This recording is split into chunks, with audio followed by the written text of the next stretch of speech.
cleaning event of surf Canaries and Tipsy Hammock. Tipsy Hammock.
Absolutely, you know, we can't do it all at once, we just gradually step at a time.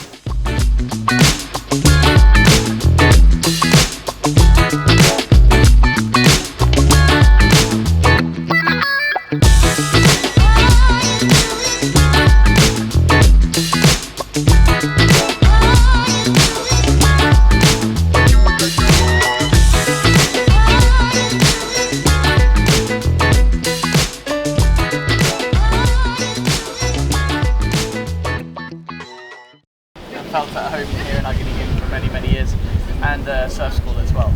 And it was our idea 10 years ago with the kids that we had. Every time we went surfing, there was so much trash on this beach specifically. A lot of plastic, a lot of rubbish. We decided, well, one day we're just going to do a beach clean. So we did a beach clean, we had a barbecue, and everyone had a great time. And we decided it was time to just, I don't know, just try and bring it forward to make it an annual event. And over that time, over that 10 years, we've really seen a lot of changes. We've seen things from going from what was a very untidy beach, a beach with a lot of rubbish, with a lot of trash, has gradually over time become a cleaner beach. And the same with the people that have helped us. We started, I can't believe, just looking at this, it's amazing. We started off, there was just the kids in the club and one or two more. And people would look at us like we were crazy doing what we were doing. People even asked, these kids are really young to be in jail, because they thought we were people in jail actually just helping out. To go from that to today, when we've got, I think, over 100 people here, so many people interested in it, has really seen a massive evolution from what it was then to what it is now, and yeah, it's super nice to see.